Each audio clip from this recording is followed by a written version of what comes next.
आज मी कुकरच्या 2 शिट्ट्यांमध्ये मस्त चमचमीत चटपटीत रसरशीत मटकीची उसळ बनवली. एकदा तुम्ही ही उसळ बनवाल तर खात्रीने सांगते नेहमी अशाच पद्धतीने तुम्ही उसळ बनवाल. नमस्कार, स्वागत आहे तुम्हा सर्वांचं संगीताच्या मुतपाकखान्यामध्ये. उसळ बनवण्यासाठी मी मोड आलेली मटकी घेतली आहे अर्धा किलो. 2 मोठे कांदे मी जाडच चिरून घेतले आहेत. एक मोठा किंवा 2 लहान टोमॅटो चिरून घ्यायचे. याशिवाय आपल्याला लागेल तेल. उसळ बनवण्यासाठी मी पाव वाटी ताज्या खोबऱ्याचं वाटण करून घेणार आहे. त्यासाठी यामध्ये घालते आहे थोडी कोथिंबीर, थोड्या कोथिंबीरीच्या काड्या, 2 हिरव्या मिरच्यांचे तुकडे, 7-8 लसूण पाकळ्या आणि अर्धा इंच आल्याचे तुकडे. हे सर्व मिक्सरच्या भांड्यात घालून याचं बारीक वाटण करून घ्यायचंय. याशिवाय 1 चमचा गूळ घेतलाय आणि थोडी चिंच भिजत घातली आहे. याशिवाय आपल्याला लागेल हिंग, पाव चमचा हळद, 1 टेबलस्पून काश्मीरी लाल तिखट, तिखट मिरची पावडर तुमच्या आवडीप्रमाणे, 1 टीस्पून गरम मसाला, 1 टीस्पून धणे जिरे पूड आणि चवीप्रमाणे मीठ. सगळ्यात आधी थोडं पाणी घालून हे खोबऱ्याचं वाटण छान बारीक वाटून घ्यायचंय. असं छान बारीक वाटून झालंय बघा हे. आता आपल्याला कांदा आणि टोमॅटो तेलावर परतून घ्यायचे.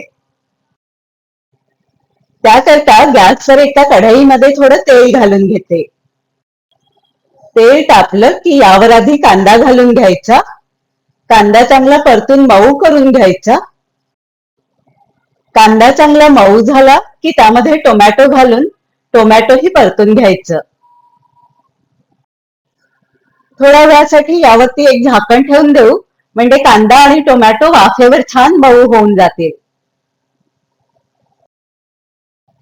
आता कांदा आणि टोमॅटो छान मऊ झालेत बघा. आता यामध्ये घालून घ्यायची आहे हळद, काश्मीरी लाल तिखट आणि तिखट मिरची पावडर, धणे जिरे पावडर. गरम मसाला मात्र मी आता घालत नाहीये, तो चटणी परतताना घालते, त्यामुळे त्याचा घमघमाट उसळीमध्ये छान टिकून राहतो. गॅसची फ्लेम आता बंद करून टाकायची आणि हे आपल्याला असंच परतून घ्यायचंय. मसाले सगळे परतून झाले की आपल्याला हे गार होऊ द्यायचे आणि गार झाल्यावर मग आपल्याला हे वाटून घ्यायचे. मसाले गार झाले, आता हे मिक्सरच्या भांड्यात घालून छान बारीक वाटून घ्यायचे. मी यामध्ये पाणी घालणार नाहीये, तुम्हाला लागेल तर तुम्ही अगदी थोडं पाणी घालू शकता. खूप जास्त मात्र पाणी घालू नका. कांदा टोमॅटोचं हे वाटण छान बारीक करून झालंय. आता उसळची तयारी करून घेऊया. आता उसळ आपल्याला कुकरमध्ये करायची आहे, तर कुकरमध्ये 2 टेबलस्पून तेल घालून घ्यायचं. तेल तापलं की यामध्ये मोहरी आणि कढीपत्ता घालायचा. फोडणीमध्ये हिंग घालून तोही परतून घ्यायचा. मगाशी साहित्यामध्ये मोहरी आणि कढीपत्ता दाखवायला मी विसरली होती, तर तो तुम्ही नक्की घ्या. आता यामध्ये आपलं कांदा टोमॅटोचं जे वाटण केलेलं होतं ते वाटण घालून घ्यायचं आणि तेही छान परतून घ्यायचं. हे वाटण परतून झालं की यामध्ये गरम मसाला घालायचा. गरम मसाल्याचा खूप छान सुगंध दरवळलाय. गरम मसालाही वाटणासोबत छान परतून घ्यायचा. मसाला छान परतून झाला की त्यामध्ये खोबऱ्याचं वाटण घालायचं आणि खोबऱ्याचं वाटण घालून तेही छान परतून घ्यायचं. चांगलं तेल सुटेपर्यंत हा मसाला आपल्याला आता परतून घ्यायचा आहे. मसाले परतत असताना सोबतच मी थोडं मीठ घालून घेते. मिठामुळे मसाले लवकर परतले जातात. आता चांगलं तेल सुटेपर्यंत हा मसाला आपल्याला परतून घ्यायचा आहे. सगळे मसाले आणि खोबऱ्याचं वाटण यांचा सगळ्यांचा इतका सुंदर सुवास पसरलाय माझ्या किचनमध्ये, तुम्हाला काय सांगावं. मसाल्यांना तेल सुटलं की त्यामध्ये मोड आलेली मटकी घालून घ्यायची. आता सगळं नीट परतून घ्यायचं, म्हणजे मटकीला सगळे मसाले चांगले कोट होतात.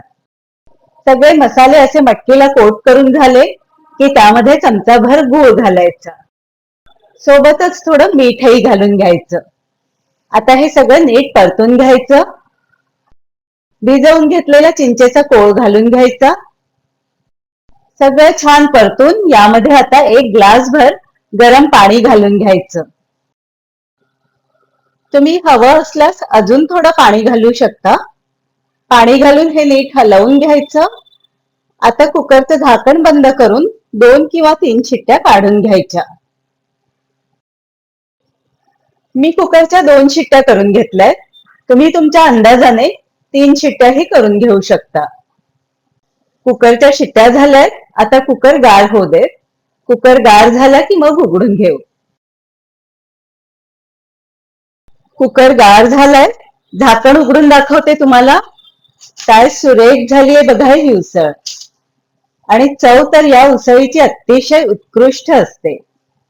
तुम्हाला जर माझी रेसिपी आवडली असेल तर व्हिडिओला लाईक करा, शेअर करा आणि अशाच छान छान रेसिपीजसाठी आपल्या मुत्ताक खाना बाय संगीता या चॅनलला सबस्क्राईब करा. बेल आयकॉन दाबून ऑल बटनही सिलेक्ट करा, म्हणजे येणाऱ्या सर्व नवीन व्हिडिओजचे नोटिफिकेशन्स तुम्हाला त्वरित येत जातील. धन्यवाद.